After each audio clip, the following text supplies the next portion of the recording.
है ना। और जलील होने की वजह से जो होता है पवन सिंह खुन्नस खा गया कि मुझे जलील किया जा रहा है, तो खुन्नस में चुनाव भारी पड़ा है लग रहा है। देखिए पवन सिंह के साथ क्या हुआ कि भाजपा ने उनको कुछ हद तक जलील जीता, लेकिन वहाँ उपेंद्र कुशवाहा को की और दो तीन सीटें हैं जैसे बक्सर हुआ, आरा हुआ, ये सब पर उसने थोड़ा इफेक्ट डाल दिया। अब मैं दर्शकों को मालूम कलेजे को ठंडक उसको मिल सकती है कि हार के भी मैं जीत गया, मतलब अपना उसने खुन्नस का पावर स्टार कहा था है गायक नायक पश्चिमी चंपारण में मैनेज कर लिया। इसकी नाराजगी थी कुशवाहा लोगों की, जो नाराजगी थी कि राजपूत लोग वहाँ उपेंद्र कुशवाहा को नहीं दे रहे हैं काराकाट में, तो हम लोग बाकी जगह इसका बदला निकाल लें।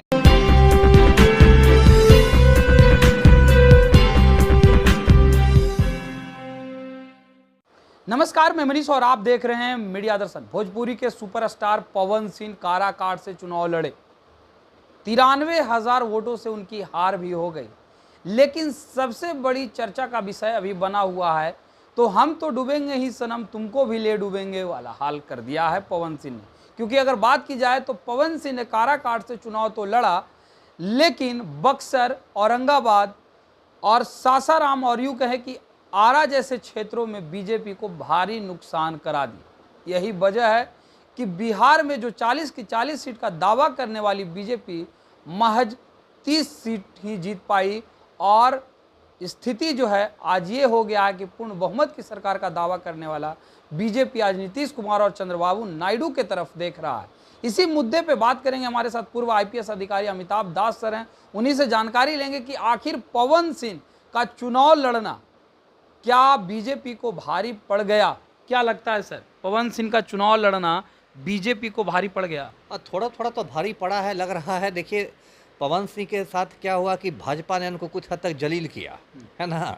और जलील होने की वजह से जो होता है पवन सिंह खुन्नस खा गया कि मुझे जलील किया जा रहा है, तो खुन्नस में चुनाव लड़ गया। तो खुद तो नहीं जीता, लेकिन वहाँ उपेंद्र कुशवाहा को हरा दिया। और शाहाबाद की और दो तीन सीटें हैं जैसे बक्सर हुआ, आरा हुआ, ये सब पर उसने थोड़ा इफेक्ट डाल दिया। अब मैं दर्शकों को मालूम ही होगा पवन सिंह जो है भोजपुरी फिल्मों का पावर स्टार कहता है, गायक नायक सब रहा है, और बहुत दिनों से भाजपा में था, राम भक्त बना हुआ था, और उसकी गिद्ध दृष्टि थी आरा लोकसभा सीट पर। लेकिन वहाँ आरके सिंह का खूंटा मजबूत था, तो उसको नहीं उखाड़ सका। फिर जब टिकटों का ऐलान हुआ तो भाजपा ने पवन सिंह को आसनसोल से प्रत्याशी बनाया, पश्चिम बंगाल से। लेकिन उसके बाद एक विवाद हो गया कि इसने अपने म्यूज़िक एल्बमों में बंगाली महिलाओं के बारे में अभद्र बातें कही हैं, तो भाजपा डर गई कि बंगाल में नुकसान हो जाएगा, तो इसका टिकट वापस ले लिया गया। उसका इसने इधर उधर दौड़ व भाग की, जेपी नड्डा से मुलाकात की, ये वो, लेकिन इसको कहीं एडजस्ट किया नहीं गया। इसी खुन्नस में इसने काराकाट से मतलब पर्चा भर दिया। इसकी माँ नहीं भरा, माँ ने तो खैर वापस ले लिया बाद में। और फिर भाजपा ने इसको बैठाने की कोशिश की। बीच में ये चर्चा हुई जैसे आपको मनीष कश्यप को पश्चिमी चंपारण में मैनेज कर लिया भाजपा ने, जो लॉलीपॉप दिखा के। ऐसा हुआ कि इसको भी बैठाने में बीच में चर्चा हुई कि मनोज तिवारी हो सकता है इसको बैठाने के लिए भेजा जाए। लेकिन पवन सिंह भी, जिसको बिहार की भाषा में कहे कि जिदिया गया कि नहीं लड़ना ही लड़ना है, तो ठीक है वो लड़ गया। तो लड़ गया तो खुद तो नहीं जीत सका। और जैसा पहले भी मैंने कई चैनलों पर कहा था कि इस पर राजा राम सिंह निकल जाएंगे, पवन सिंह नुकसान पहुंचा देंगे कुशवाहा को, राजा राम सिंह, तो वही राजा राम सिंह वहाँ से चुनाव जीत के भाकपा माले के।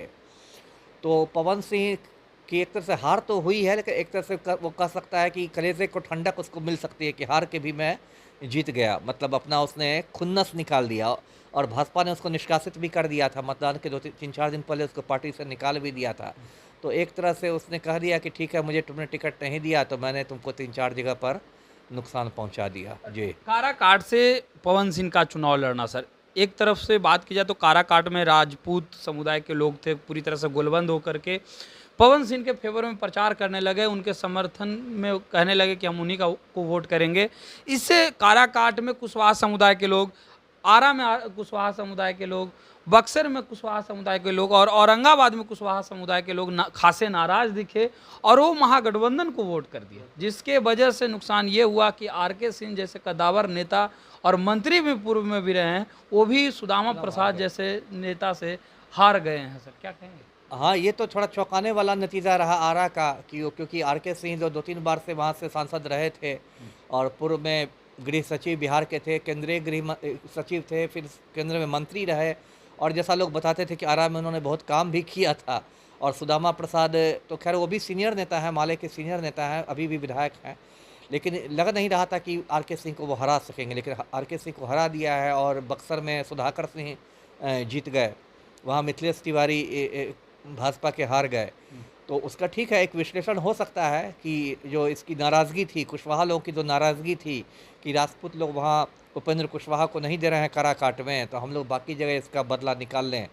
तो हुआ होगा, आपके समय में कोई बड़ी बात नहीं। अब तो देखिए इसका सोशल मीडिया का समय है, सारे लोग फेसबुक पर रहते हैं, व्हाट्सएप पर रहते हैं। ऐसा नहीं कि काराकाट की बात काराकाट तक ही सीमित रहती है, वो तो पलक झपकते दुनिया भर में फैल जाएगी। ऐसा हो सकता है। अब तो हार के बाद जो मंथन होगा भाजपा में, चिंतन मनन होगा, तो उसमें हो सकता है भाजपा भी माने कि हाँ पवन सिंह फैक्टर था एक। क्या लगता है सर, पवन सिंह पहली बार चुनावी मैदान में उतरे, निर्दलीय प्रत्याशी के रूप में काराकाट से उतरे, करीब 2,16,000 वोट लाए सर। तीसरे नंबर पे उपेंद्र कुशवाहा रहे, उपेंद्र कुशवाहा से भी ज़्यादा वोट पवन सिंह प्राप्त किए।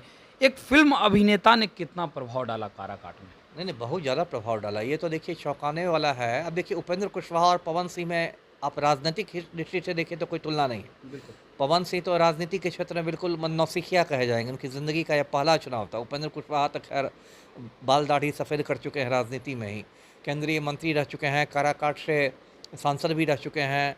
अभी भी देखिए राष्ट्रीय लोक मोर्चा के राष्ट्रीय अध्यक्ष थे, जदयू के संसदीय बोर्ड के अध्यक्ष रह चुके हैं। तो पवन सिंह का तो मुझे लगता है जब जन्म नहीं हुआ होगा तब से उपेंद्र कुशवाहा राजनीति कर रहे हैं, और उस हिसाब से निर्दलीय होकर 2 लाख वोट ले आना तो एक बड़ी बात कही जाएगी। क्योंकि शुरू में इनके रोड शो में बहुत भीड़ आ रही थी पवन सिंह के रोड शो में, तो उस समय कई बार ये भी लगता था कि हो सकता है तमाशबीनों की भीड़ हो, मतलब ये वोटर नहीं बने, वोट में ये भीड़ तब्दील नहीं हो। लेकिन 2 लाख से ज़्यादा वोट लाना, निर्दलीय होकर लाना तो एक बड़ी बात है, और उपेंद्र कुशवाहा को पीछे कर देना ये तो और बड़ी बात है जी। ये थे हमारे साथ पूर्व आईपीएस अधिकारी अमिताभ दास सर, जिन्होंने सीधे तौर पे कहा कि एक निर्दलीय प्रत्याशी को 2,16,000 वोट मिलना बहुत बड़ी बात है। क्योंकि अगर बात की जाए तो शुरुआती में जिस तरीके से रोड शो में या जनसभाओं में भीड़ दिख रहा था, तो ऐसा लग रहा था कि सिर्फ तमाशा देखने के लिए लोग पहुंचे हैं, अपने स्टार को देखने के लिए पहुंचे हैं। लेकिन पवन सिंह 2,16,000 वोट ला करके उपेंद्र कुशवाहा की राजनीतिक कैरियर को समाप्त कर दिया है, ये बड़ी बात है। फिलहाल इस खबर में इतना ही। देखते रहें मीडिया दर्शन।